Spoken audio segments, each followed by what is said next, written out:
Salam hörmətli tamaşaçılar, hər birinizi xoş gördük. OTV-nin xüsusi gündəmindəsiniz. OTV-nin xüsusi gündəminin bu dəfəki mövzusu da İran-ABŞ müharibəsidir. Bir çoxları hesab eləyir ki, İran-ABŞ müharibəsi 2 həftəyə qədər yekunlaşa bilər. Digər bir qism isə bunun əksini düşünür. Hesab eləyirlər ki, əgər quru döyüşlərlə keçərsə, bu savaş o zaman 2 ildən 5 ilə qədər uzana bilər. İran raketlərin, yəni İsrail ərazisinə, eyni zamanda ABŞ bazalarına yönələn raketlərin sayını azaltmaqla əslində Birləşmiş Ştatları və Siyonistləri quru döyüşlərinə çəkmək istəyir və hər şeyin plan üzrə getdiyini açıq şəkildə dilə gətirirlər. Bəs hadisələrin bundan sonraki axarı necə inkişaf edəcək? Hər kəsə bəllidir ki, havadan zərbələrlə Birləşmiş Ştatlar Molla rejimini İranda dəyişə bilməyəcək. Ona görə də quru döyüşləri labüddür. ABŞ isə yollar axtarır. İraq tərəfdən təbii coğrafi şərait imkan vermir. Türkiyə və Azərbaycan istiqamətindən bu savaşı gerçəkləşdirməyə çalışır. Hələ ki Ankara və Bakı görünən odur ki, proseslərdən, müharibəyə qoşulmaq çağırışlarından, ritorikasından çəkinir və məharətlə yayınır. Bilirlər ki, ABŞ-İran müharibəsinə qoşulanların sayı nə qədər çox olarsa, o zaman miqyas böyüyəcək və Azərbaycan Türkiyədə bu müharibənin plazlarına çevrilə bilər və biz böyük itkilərlə buradan çıxa bilərik. Digər tərəfdən bizim İranda 40 milyon soydaşımız var. ABŞ isə tamam fərqli düşüncədədir. Quru döyüşlərinə başlamaq üçün Misir, Səudiyyə Ərəbistanı, Küveyt və digər ölkələrin canlı qüvvəsindən yararlanmağa çalışacaq və bunun üçün müəyyən oyunlar, planlar da qurur. Hətta bu baxımdan mən hesab eləyirəm ki, Azərbaycan və Türkiyə ərazisinə İran ərazilərindən atılan dronlar, buraxılan raketlər də səbəbsiz deyil və quru döyüşlərində İranın üstünlüyünü Amerikada yaxşı anlayır. Bilir ki, coğrafi şəraitə İran hakimdir. Eyni zamanda İran evində döyüşür. Partizan savaşları çoxalacaq. Amerika və İsrail hərbi birləşmələri daha çox itki verəcəklər. Bu məqamda Çinin və Rusiyanın hansı addımlar atacağı ön plana çıxır. Əgər Çin və Rusiya daha çox dəstək versələr İrana, o zaman müharibənin, savaşın miqyası böyüməklə bərabər müddəti də uzanacaq. O baxımdan ki, Çinin göndərəcəyi silahlar, Rusiyanın radiolokasiya sistemlərinin İrana göndərilməsi müharibəkin sonraki seyrini və ssenarisini kifayət qədər dəyişdirmək iqtidarındadır. Amma quru qoşunları baxımından İran hal-hazırda özü də üstündür. Və ona görə də son günlər İsrail və ABŞ təyyarələri İran üzərində daha çox işləməyə başlayıblar. O baxımdan ki, daha çox hərbi hissələr vurulsun, daha çox hərbi obyektlər məhv edilsin, hərbi bazalar yerlə yeksən edilsin və bir növ canlı qüvvəyə qarşı döyüşü reallaşsın. Ancaq İranın uzun illərdir ABŞ-la müharibəyə hazırlaşdığını düşünsək, o qədər də ucuz və asan təslim olacağını düşünənlər təbii ki, yanıla bilərlər. İran çalışacaq ki, bu müharibədə ən azından ABŞ və İsrailə çox ciddi zərərlər versin. Onsuz da özü plazlarıma çevrilib, infrastrukturu dağılıb, iqtisadiyyatı çökdürülüb, hərbi cəhətdən ağır zərbələr alıb. Ancaq asan təslim olacaqmı? Xeyr. Molla rejimi inqilabla İranda hakimiyyətə gəlib və onların tərəfdarları kifayət qədərdir.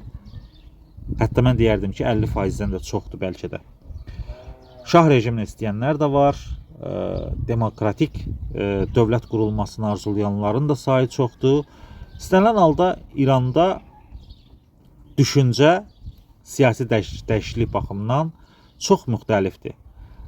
Və hər hansı bir fiqurun gəlməsi İran cəmiyyətində bir mənalı qarşılanmayacaq. Birləşmiş Ştatlar, ABŞ isə Müstəbə Xameyninin, yəni Xameyninin oğlunun hakimiyyətə gəlişini qəbul eləmir və onun yaxın vaxtlarda öldürüləcəyini düşünən ekspertlərin sayı da az deyil və ABŞ istəyir ki, öz adamı olsun İranda, loru dildə, el dilində desək. Bəs hadisələrin gedişatı nələr göstərəcək? Bu müharibənin sonraki taleyinə nasıl olacaq? Əgər Birləşmiş Ştatlar, Vaşinqton hava döyüşləri ilə Molla rejimi dəyişə bilmirsə, o zaman quru döyüşlərinə keçid labidləşəcək və İranı süqutunu tezləşdirmək üçün Türkiyə və Azərbaycanı da proseslərə qoşmaq üçün əlindən gələni eləməyə çalışacaq. İstənilən halda regionun plazdarma çevrilməməsi üçün Ankara və Bakı hələ ki proseslərdən çox məharətlə yayına bilir. Təxribatlardan da yayına bilir. İran ərazisindən atılan raketlər əslində Türkiyə və Azərbaycanı müharibəyə cəlb eləməkdir. Əgər atan İran tərəfi deyilsə, əgər İran tərəfidirsə, yenə də dərin Molla rejimi, İran dərin dövləti çalışır ki, quru yolla ABŞ-ın, yəni Azərbaycan və Türkiyə istiqamətindən bölgəyə gəlməsini təmin eləsin, İranı ABŞ quru müharibəsinə cəlb eləsin. Bununla Güney Azərbaycanlılara göstərsin ki, baxın sizin qardaş dediyiniz adamlar bizə dar gündə hücum eləyirlər. Bununla da Güney Azərbaycanın müstəqilliyi məsələsini əbədi qapatsın. Digər tərəfdən Bakı və Ankaradakı, daha doğrusu Azərbaycanla və Türkiyədəki ABŞ hədəflərini çox rahat şəkildə vura bilsin. Bu isə nə Türkiyəyə, nə Azərbaycana sərf eləyən tendensiyadır. Amma bunu lehimizə çevirə bilərik ən axır məqamda.